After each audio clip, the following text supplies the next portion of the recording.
butt stuff.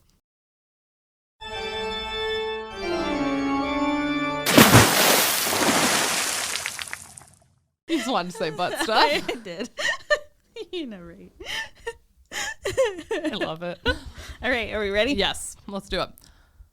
Welcome to Vampires and Mermaids. I'm Erin. I'm Risha. And what are we talking about today, Risha? So, I was going over the S section in the Element Encyclopedia of Vampires and A to Z of the Undead by Teresa Chung, my lovely book here. Thanks, Teresa. And I kept on coming across things that were like the preventative or the things that kill vampires. And I'm like, there are the 10 S's of survival when thinking about vampires. And we're going to start with salt. Love it. Salt is a protective symbol of purity and goodness. Makes me think of Hocus Pocus.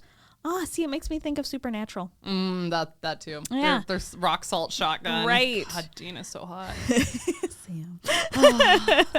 But like, We always find an excuse to I bring that know, up. I know, right? They're so good. But it's white, but it's also has the ability to preserve. It's important for life and health. So people used to carry it at night when they were going place to place. You've heard of the throwing it over your left shoulder before? Yep. So that was to blind whatever evil might be lurking there, was the idea. I did not know that. So it's like... Because I do that if I spill salt. Yeah. Oh, yeah. That's fun. I usually don't worry about which shoulder. I just do a shoulder. Sure. There's probably someone who's like, no! You're getting the wrong face. Yeah. But it also used to be sprinkled in a baby's cradle or around a bed or a coffin. In Romanian lore, if a pregnant woman did not eat salt during her pregnancy, the child would become a vampire. Oh. So they're like, you better eat some salt. You don't have to worry about that in today's processed food world. No. But that's salt. You know, it's the preservative. It's Love preventative. We come to, I'm going alphabetical here. Alphabetical. Sounds like sabbatical. But anyways, the word. Yep. I was like, what? Why is that weird? So Saturday is the next one. So Saturday is holy because it is sacred to the Virgin Mary. What? That's what I read. I didn't go to Catholic school. I did, but what? That's what it says. All right. It's a time when vampires had little power. They had to sleep in their graves, so that's usually when people would find them and stake them, kill them. In some European folklore, babies that were born on Saturday were called Sabbatarians and were thought to have the ability to see vampires and ghosts and to have extra powers against them. Damn. So that's kind of the idea where, like the Sabbath, if you know the commandments, keep the Sabbath day by keeping it holy. But isn't that Sunday? Originally, it was Saturday. What? Mm-hmm. So the seventh day of the week. Yeah. Oh my God. Sabbath is Saturday. Yeah. So that was the original day. And I'm not sure why it shifted. I'd have to go look up more. But yeah, so that was originally the holy day. Probably to fit into pagan rituals and holidays like everything else that the church did. I don't know. More on that in a different episode. Okay. So that's Saturday, a day of less power and where you can get them easier. So one that we have come across a couple of times in past episodes are seeds or grains, oats. Yes, because there's a whole oatmeal. Right. And so like oats, like that, rice, linen, carrots, poppy, flax, and the most common were mustard and millet seeds. They're used throughout Europe as a form of protection against vampires. They would put it across thresholds, around beds. They would pour it into coffins or around graves to prevent the dead from leaving their tombs. So the idea was that vampires were compelled to pick up each seed. It was like it was a compulsion. They needed to do it. Yes, that's right. Because we were talking about trials in one of the episodes. Right. You mentioned Psyche. Yes. Yep, Cupid and Psyche. Kashubs or Kashubians, they're a group of people from Pomerania, that area that used to be. They believed that vampires could only pick up or eat one seed per year. Whoa. So if you spread seeds, it would take them a long time to get past. I don't know why, but that gives the you have a snail chasing you for 100 years and it never stops. And yeah. I don't know if you saw that on TikTok. No. Yeah, there's this whole thing where it was like this joke that like, do you think you could handle it if there was a snail coming after you, and if the snail touches you, you die, but you get like $10 million or something crazy if you agree to this. Oh. But the snail starts on the other side of the world. Oh. Would you take the money? The thing is, you'd forget about it by the time it got to you, I feel like. I don't know. Or you'd be terrified of any snail near you. Wow. I know. That was a thing on TikTok for a while. So that's just was. what it made me think of for some reason. Of course it was. But that's seeds. So it's a preventative or a stopper. One that we talked about when we had the brick in the mouth episode was the shroud. Oh, so usually a white cloth. It was the customary wrapping for corpses before coffins came about. And it was the most common attire for vampires in lore then, because they would be wrapped in it when they were buried. Mecklenburg in Germany, it was important not to allow the shroud to touch the corpse's face to prevent the corpse chewing on it before chewing on its own flesh and cursing living relatives. So that was something that they had. Hardcore. Yeah. Woo. Yeah, so it was a thing that would be a tell of if something was a vampire. Sure. Right. And then a sickle, which we also talked about in that same episode. It's the tool with the curved blade, traditionally used for reaping. From as early as 10th century in Romania and the Balkans, suspected vampires were buried with sickles so that they would pretty much cut their own head off if they rose. Is that part of the whole like Grim Reaper being depicted with a sickle? Do you know? I don't think so. I think that idea comes from them, harvesting the souls. Yeah. But also with that one, I still think it's an interesting theory that it had to do with Demeter, and they were claiming the souls for her instead of letting Hades take them. But so that doesn't have to do with vampires, but so cool though. So with the sickle too, Romanians also plunged a sickle into the heart of a corpse that was suspected of becoming a vampire. So that was also something that they would use to People talk about kids nowadays, but like, damn, y'all are up to some gnarly shit. Oh, yeah. Just saying. Crazy. Oh, they're getting up to too many violent things on Fortnite. I mean, yeah, maybe, but like here we are plunging shit into bodies. Yeah. Just saying. So we've gone through half so far. Okay. That was 5, I think. 1, 2, 3, 4, 5. Yeah. So the next one, the 6th one, is silver. Oh. Which you think about werewolves a lot. But since ancient times, silver has traditionally been regarded as precious with protective powers against evil. It's a symbol of the moon, so it's considered pure because of that. Eastern European folklore, they had silver nails in coffins to prevent vampires from leaving its grave. Crosses made of silver were said to be more powerful than other crosses, even gold. It was also supposed to protect against the evil eye. They use a lot of that in the Lockwood and Company books. Oh, that's right. Their silver chains and silver nets.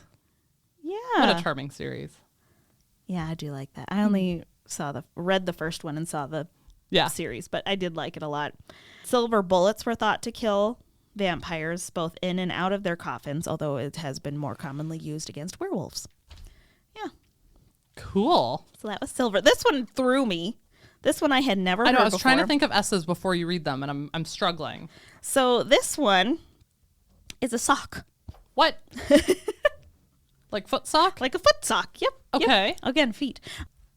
According to the lore of gypsies from Eastern Europe, the left sock of a vampire can be used to drive it away or even kill it. Vampire hunters steal the sock from the grave, fill it with rocks, and throw it outside of the village, preferably into a river or running water. The vampire will then wake up, miss its sock, and start searching for it, even if that means entering the water and drowning in an attempt to retrieve it. So, like the use of seeds and grains to distract the vampire into counting for centuries, this is based on the widespread belief that vampires are obsessive creatures. Several thoughts. Yeah, please. Okay. Please. One, I don't think of vampires wearing socks. If they were buried in them. I guess. I just don't know what I picture on their feet. But for some reason, I never thought about vampires wearing socks. 2, This makes me think of the butter sock reference from iCarly, which Oh my gosh. I know Jeanette McCurdy like hated that joke and is so sick of those character references. Right. But that's what it makes me think of, which I know certain Dan Schneider, garbage human. I know he had, speculative, had like a foot thing and was terrible to those kids. So it just makes me keep going back to the foot thing. Yeah, It all comes back to feet every again. single time. Again. Also, I would be a terrible fucking vampire if that's true, because I leave my socks everywhere. It drives my husband crazy, and his brother does the same thing. So he was like, oh my God, I married a female version of my brother. Because I get on the couch, and if I curl up to take a nap, I got to take my socks off. I can't sleep with socks on. I can't do it. But then I just leave them places, and then they'll get kicked under the couch, and then I'll go to sleep, and I'm like, oh my God, that's where all my socks went. So yeah, I feel like I'd be the easiest vampire ever to kill, unless you have to take it off their feet. I don't know. I mean, I'm guessing it's the thing that they're missing one. Right. So like they have one on and one is off. Right. And they're like, this is Where's not my right. other sock? Yeah. Yeah. And you're dead. Someone probably cleaned out like your dresser. Right. Okay, You interesting. can't just go to your dresser and pick out new It socks. always comes back to feet every time. The next one I have for you though is spit. Oh. Spit or spittle. Did you like that word? I was like, choke myself. Don't choke on your spittle. That's exactly what I was doing. It was like, don't laugh at me. Kidding, I can't talk. Okay. Or spittle has been considered a protective force against the evil eye in vampires for centuries. This may be because some regions have it associated with the soul, and therefore to spit it out is to invoke the forces of goodness. When evil is sensed, spitting should therefore be done immediately. So it was a good thing to spit? Yeah, like you're spreading like good soul, I guess. But also you're warding the vampire. Yes. So is that where like spitting at someone is offensive? I mean, it's gross, but like Right. where they like, fuck you, I'm not a vampire? Yeah, I guess it could be something like that where like, hey, don't tell me I'm bad. Right. Also, don't do this during gross. COVID and shit. Oh, ew. I lived in Yeah. South Dakota when COVID hit, and we had to literally have signs put up around campus that said, please do not spit. Yeah. So I think of Pirates of the Caribbean. Okay. The black spot. Do you remember that? Where No. oh, this is the black spot. They like turn around and they, like spit. Yes. Yeah. Yeah. Or if something's like, oh, that's bad, somebody will like spit to the side. Oh, God, I totally So, forgot about that. Like I never knew why, I guess, but it might have okay, that something makes to so do much with more that. sense, because now that you say that, I totally remember that and being Right? very confused. Yeah. It's like a superstition thing, and that's where it probably comes from. Yeah. And see, I think in my mind, I thought it was, oh, I got to get this away from me. So let's like get whatever bad came in out. I always figured, yeah, it was some weird superstition, I guess. But yeah, that makes sense. But we're making it good. So the one that the two I mixed together into one to make 10 for this one was a spike and a stake. Sure. Because they're pretty much the same thing, I feel like. Used to prevent vampires from rising from their graves if you impale it with spikes, typically made of iron or hawthorn. They would, be driven into the heart and put the vampire into the ground, But also Spike is an evil vampire name from Buffy the Vampire Slayer. Spikes and stakes, kind of the same things. Wooden stake, preferred means of destroying vampires in European folklore. This one also says, like, stakes as well as spikes say hawthorn, but also thornwood, if it was considered sacred and pure. Oak, aspen, juniper. Some people who are allergic to gin might have vampire in them. What if we just don't like gin? I don't know. Maybe you're a vampire sympathizer. It originated in a time even before coffins were used. Because, Wow. you usually think like, oh, we open up the coffin and stake them. Right. But it had been a way of keeping them attached to the ground. Oh. Which I think in an earlier one we had talked about that. The one about the law where they had staked the guy to the ground and he Yes. just got up. He like just pulled his body Wah. through. Yeah, gross. But yes. But they also would usually turn the corpse upside down or like face down and plunge it through their back to keep them in the Okay. ground. It could also be driven into the ground over the grave to prevent them from rising up. I'm not gonna lie, when he started with the 10 S's, I was like, I've got salt and steaks, and that's it. I have no other idea. Right? There's still one more. Jeez. Yeah, I got the last one for you. It's an SUN. Sun. Sunlight. Hey. Yes. Yay. So it's derived from fiction and folklore. Vampires of creatures in the night must avoid the rays of sun because being exposed to them will bring out their destruction. So the unwillingness of somebody to go out into sunlight is often taken as a sign of vampirism. You know, you see that in a lot of popular movies and TV shows. Yeah. Although a lot of the ones we've covered, sunlight has not been an issue for them. Like they walk around in day, you know, the ones we've covered, and right. A lot of them have, but it's been popularized by film mainly. Gotcha. Oh, Twilight. Yeah. Mm-hmm. Well, Twilight's the one that took it and did something stupid with it. I don't have an opinion about that. Yeah, no, you're right, though. Like, it is very much like the film cliche. Yeah. Okay. Mm-hmm. Mm-hmm. So pre-film sunlight wasn't really an issue. No, right. Even in the novel Dracula, the Count's powers are weakened during the day, but he can appear in daylight. Yeah, without any ill effects. Okay. Right. The film Nosferatu, which I have mentioned before, yes, 1922, first used sunlight as the most potent weapon against a vampire. Oh. Mm-hmm. And what year did that come out?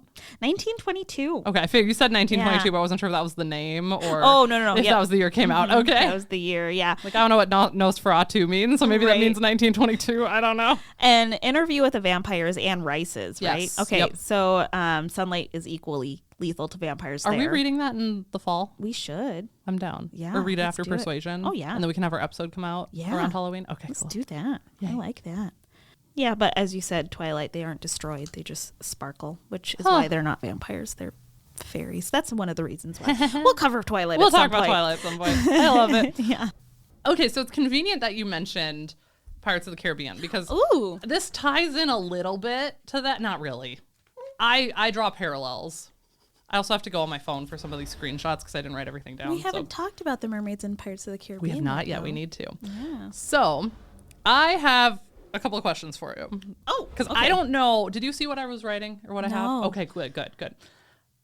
I don't know how much you're going to have opinions on this. You're either going to be like, yes, Aaron, of course. How did you not know this? Or you're going to be like, what the fuck? And I don't know which. How much do you know about Homer's The Odyssey? I've read it. Have you? Okay. Yeah. What do you know about the sirens in it?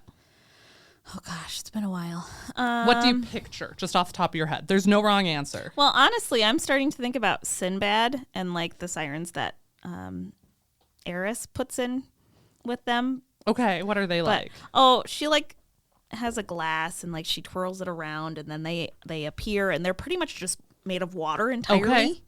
So is that kind of...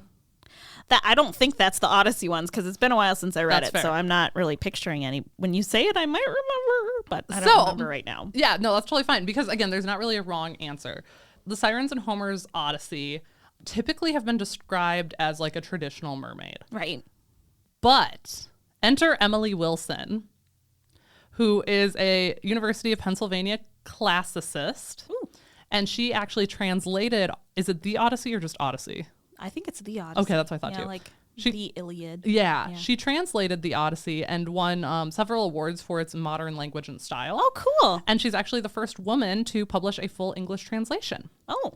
So, very cool for that. Yeah. The interesting thing about while she did it is she really dug deep into the translation aspect. Cool. And she concluded that many previous translators let the modern definition of siren influence their translation. Enter my screenshot. Hold on while I find my screenshot.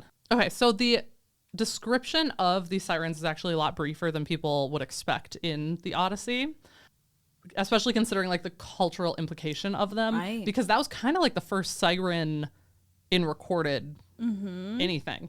So it says the cultural impact of these mystical singing creatures. No, sorry. Then I pictured another, the different headed one from one of the cartoons that I've seen that like sings and then eats them and stuff. But no, continue. So it goes like this. Odysseus, warned by the enchantress Circe of the danger posed by the siren's songs, orders his crew to stuff their ears with wax. But curious to a fault, he has himself bound to the ship's mast so he can listen without flinging himself into the sea. Right. The Sirens promise him tales of all that had occurred during the War of Troy and everywhere else besides. Enchanted, he begs the crew to release him. He rants and raves and threatens, but to no avail. His crew sails on until the song fades into the distance, and so saves his life. So that's pretty much all that's talked about. Notice there's no actual physical description of them. Right. They just tell him stuff. They just tell him stuff. So Emily dug a little bit more into classic Greek lore and what a siren would have been considered at the time of the Odyssey being wrote. Oh. And it turns out... Spoken, yes. Yeah. At the origin of them at the time it was created. And it turns out they were not seen as sirens like what we picture, like the classic half fish, half human. They were bird women. Oh, they were like the harpies. Yes, they were like harpies. Yeah. So art at the time depicted sirens with bird bodies and human heads.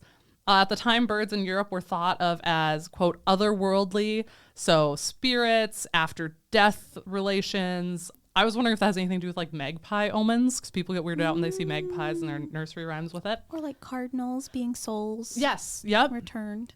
Often they're associated with death or the transportation of spirits to the next life. Well, even in biblical times, the Holy Spirit came down as a dove. Oh, yeah. There you go.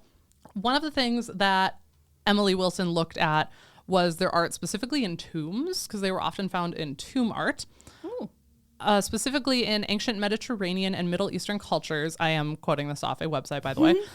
As far back as 7,000 years ago, birds were often depicted carrying spirits to the underworld. In Anatolian vulture goddess, sweeping away with the dead with broom-like wings, suggested by some to be the precursor to the siren. She is pictured on the walls of a 6,500 BCE Turkish settlement. Jump ahead a few millennia to 1,550 BCE, by which time Bauber's depiction of departing souls as human-faced birds began appearing in Egypt. That connection between birds and dead souls seemed to have hopped over to Greece. Writing in the 5th century BCE, the playwright Euripides describes the sirens as at the beck and call of Persephone, one of the rulers of the underworld, while other writers identified the sirens as rivals and dark echoes of the muses, those goddesses of creativity. Cool. I wonder if that's where storks come from too, carrying people to world. Oh, that could be worth looking into. Cool. I have to check that out. And then just to kind of wrap it up, this whole thing. How did that eventually happen with mermaids? Like, where did we get... Because they literally look like birds with human heads on them. It's very confusing. Well, mermaids / nymphs like Lorelei, who we talked about in a different episode, in the Peter Pan episode, I believe, kind of replaced them. And originally, a lot of these mermaids are not described as being attractive. They're described as being terrifying, which the Yara episode, IARA, talks about that, how it was a Brazilian mermaid and how originally she came from a different kind of god-like monster who was terrifying, but then with a lot of European influences, they suddenly got European features and became these sexy or appealing women. So it's likely that with people moving around more and some European influences, the sirens maybe became more of these attractive sea creatures that people pictured, or they'd hear sea creatures who sing and these are luring people, right? And, they must be from the water. Oh, that must be our version of a mermaid or a nymph. And eventually that got twisted. So sirens maybe actually were birds originally. And I just thought that was so cool. That's cool. So I was curious what your like predetermined notion was, because it sounds like in translation, like they do. And there were a few examples that Emily Wilson wrote about where modern translation has kind of alluded to that, because they don't translate it like the Odyssey isn't translated with like a paragraph describing a mermaid, obviously. But there are a few parts where instead of saying like came from their mouth, it'll say like glided from their lips. Like it's wrote more sensually. You know, it's more in that like weird subcontext. Yeah. And then because of that and just modern how people look at it, with modern influence, that's how it got switched around. How you view it. So that's a little bit about bird sirens.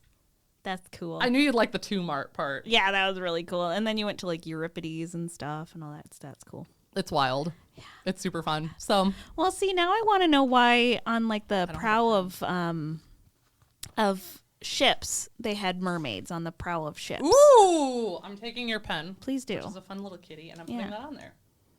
Yeah. Because, like, dragons, I know were in a lot of Viking ones, but mermaids were also on some of them, too, like, as protectors, I think. But I'm like, okay, so if they started out this way, when did those ones come into play? Yeah. I love it. Yeah. All right. Well, I think that's all we have this week. Yeah. Thank you for joining us on another episode of Vampires and Mermaids. Woohoo! Stay tuned because we're going to have some special guests coming up eventually. Yes. I'm very excited about that. Yes. And probably in another month or so, we're going to start reading Interview with a Vampire by Anne Rice. So we'll probably do an episode of that around Halloween. Yeah. So just if you see it at your local book sale, library, small bookstore, pick it up. If you want to read it with us, we'll do an episode on that later. Cool. If you're not already following us on Instagram, it's Vamps and Mers. Feel free to email us vamps and Mers, spell out the and, at gmail.com. Wherever you're following or wherever you're listening, go ahead and give us a follow, like, subscribe, rate, review, unless you hate us, in which case, why are you still here? Just skip along if you hate us. You've sat a half hour through this. You can't hate us that much. No. If you do F off, you're hurting yourself. Do better. You deserve better. Or you should have better taste. Well. All right. With that, stay thirsty and keep wet. Cover your necks and watch your tails.